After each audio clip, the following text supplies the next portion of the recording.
ಪ್ರಥಮ ಆದ್ಯತೆ ಸರ್ಕಾರದ ಪ್ರಥಮ ಆದ್ಯತೆ ಶಿಕ್ಷಣ ಆರೋಗ್ಯ. ಶಿಕ್ಷಣದಲ್ಲೂ ತುಂಬ ಜನ ಶಿಕ್ಷಕರಿಗೆ ಸಂಬಳ ಕೊಟ್ಟಿಲ್ಲ, ತುಂಬ ಜನಕ್ಕೆ ಸಂಬಳನೇ ಕೊಟ್ಟಿಲ್ಲ. ಆರೋಗ್ಯ ಇಲಾಖೆಯಲ್ಲೂ ವೈದ್ಯರು ಮತ್ತು ANM ನರ್ಸ್ ಇವ್ರು ಯಾರಿಗೂ ಸಂಬಳ ಕೊಡದೇ ಅವರಿಗೆ ಭಾಳ ಕಷ್ಟದ ಪರಿಸ್ಥಿತಿ ನಿರ್ಮಾಣ ಸರ್ಕಾರ ಮಾಡಿದ್ದಾರೆ. ಏನು ಸೂಕ್ಷ್ಮತೆಯೇ ಇಲ್ಲ. ಇವರಿಗೆ ತಿಂಗಳಿಗೆ ಸಂಬಳ ಕೊಡಬೇಕು ಅಂತ ಪರಿಜ್ಞಾನವೂ ಇಲ್ಲ ಅಂದರೆ ಆಶ್ಚರ್ಯ ಆಗುತ್ತೆ.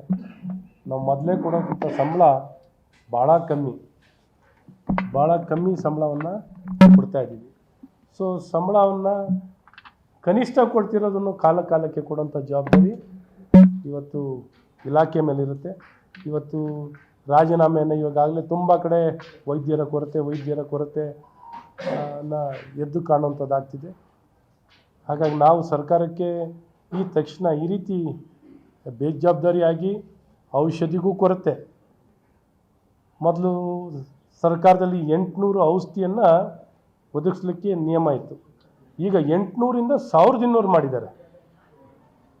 800ರಿಂದ 1200 ಮಾಡಿದ್ದಾರೆ. ಅಲ್ಲಿ ನೋಡಿದ್ರೆ ಬರೀ 200 ಮಾತ್ರೆ ಔಷಧಿ ಮಾತ್ರೆ ಲಭ್ಯ.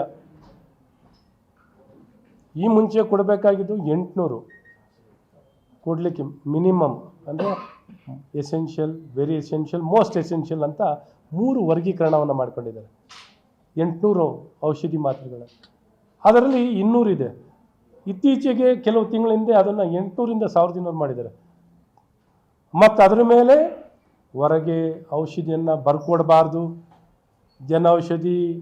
ಔಷಧಾಲಯ ಇರಬಾರ್ದು, ಇವರೂ ಕೊಡಲ್ಲ, ಕಮ್ಮಿ ದರದಲ್ಲಿ ಕೊಂಡ್ಕೊಳ್ಳೋಕೆ ಬಿಡಲ್ಲ, ಬರ್ಕೊಡೋಕೆ ಬಿಡಲ್ಲ. ಪೇಷಂಟ್ ಏನು ಮಾಡಬೇಕು? ಸುಮ್ಮನೆ ಇವರನ್ನು ನೋಡ್ಕೊಂಡು ಹೋಗ್ತಾ ಇರಬೇಕಾ?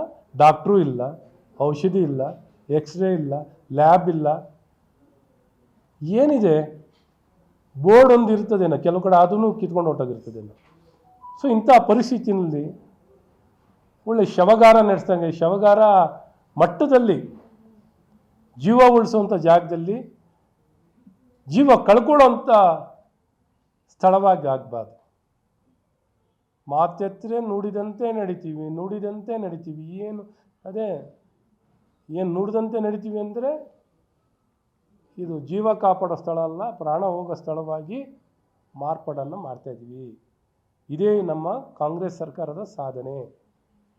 ಶಿಕ್ಷಣ ಸಂಸ್ಥೆಗಳು ಅಲ್ಲಿ ಲೈಬ್ರರಿಯನ್ಗೂ ಸಂಬಳ ಕೊಡಲ್ಲ, ಅವರು ಆತ್ಮಹತ್ಯೆ ಮಾಡ್ಕೋಬೇಕು.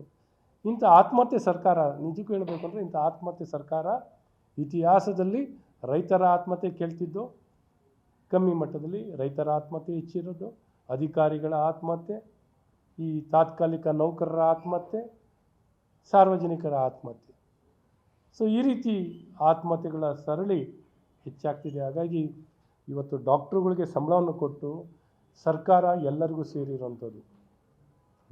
ನಿಮ್ಮಲ್ಲಿ ಸವಿನಯವಾಗಿ ಪ್ರಾರ್ಥಿಸ್ತೀನಿ, ಸನ್ಮಾನ್ಯ ಮುಖ್ಯಮಂತ್ರಿಗಳೇ, ದಯವಿಟ್ಟು ನಿಮ್ಮ ಅಧಿಕಾರದ ಗೊಂದಲಗಳಿಂದ, ನಿಮ್ಮ ಎಲ್ಲ ಗೊಂದಲಗಳಿಂದ ನೀವು ಏನಾರು ಮಾಡ್ಕೊಳ್ಳಿ, ಆದರೆ ಆಡಳಿತ ಕುಸಿಬಾರ್ದು. ಜನ ಎಲ್ಲಿಗೆ ಹೋಗಬೇಕು? ನಿಮಗೆ ಇಂಥ ದೊಡ್ಡ ಬಹುಮತ ಕೊಟ್ಟಿದ್ದಾರೆ. ಇಷ್ಟು ದೊಡ್ಡ ಬಹುಮತ ಕೊಟ್ಟು ಭಾಳ ಪ್ರೀತಿಯಿಂದ 35 ವರ್ಷದ ನಂತರ ಯಾವಾಗಲೂ ಬಡಾಯಿ ಕೊಚ್ಕೋತಾ ಇರ್ತೀರ. ನಿಮಗೆ ಇಷ್ಟು ದೊಡ್ಡ ಪೂರ್ತಿ ಬಹುಮತ ನಿಮಗೆ ಬಂದಿತ್ತ ಅಂತೀರ.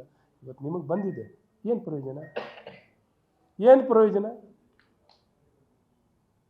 ಪ್ರಯೋಜನ ಆಗಬೇಕಲ್ಲ. ಸ್ಥಿರವಾದ ಸರ್ಕಾರ ಇಟ್ಕೊಂಡಿದ್ದೀರಾ, ನಿಮಗೆ ಕೊಟ್ಟಿದ್ದಾರೆ, ಏನೂ ಪ್ರಯೋಜನ ಆಗ್ತಿಲ್ಲ. ಜನ ಭಾಳ ಬೇಸರ ಮತ್ತು ಹತಾಶರಾಗಿದ್ದಾರೆ. ದಯವಿಟ್ಟು ಜವಾಬ್ದಾರಿಯುತವಾಗಿ ನಡ್ಕೊಳ್ಳಿ. ಇಂಥ ಯಾರೇ ಇರಲಿ, ಸರ್ಕಾರಕ್ಕೆ ಅವಮಾನ ಅಂದರೆ ಇಡೀ ಸಮಾಜಕ್ಕೆ, ಇಡೀ ರಾಜ್ಯಕ್ಕೆ ಅವಮಾನ. ಇಂಥ ಅವಮಾನ ಆಗುವಂಥ ಪರಿಸ್ಥಿತಿಯನ್ನು ರಾಜ್ಯಕ್ಕೆ ಅಂಥ ಸೌಭಾಗ್ಯ ಕೊಡಬೇಡಿ ಅಂತ ಮತ್ತೊಮ್ಮೆ ಒತ್ತಾಯವನ್ನು ಮಾಡಿ, ಎಲ್ಲದರಲ್ಲೂ ಸುಳ್ಳು, ನುಡಿದಂತೆ ನಡೆಯಲ್ಲ ನೀವು. ಗೃಹಲಕ್ಷ್ಮಿಯಲ್ಲೂ ಡುಬು ಮೋಸ ಮಾಡಿದಕ್ಕೆ ಏನು ಹೇಳ್ತೀವಿ? ಡುಬಾಯಿಸಿದಾರ, ಡುಬಾಕು. ಹಂಗೆ ಮಧ್ಯದಲ್ಲೇ ಹಂಗೆ ಸಿಂಕು, ಮಧ್ಯದಲ್ಲೇ ತಿಂಗಳುಗಳು ಸಿಂಕು. ಜನ ಬುದ್ಧಿವಂತರಿದ್ದಾರೆ. ಪ್ರಜಾಪ್ರಭುತ್ವ ಬದುಕಿದೆ.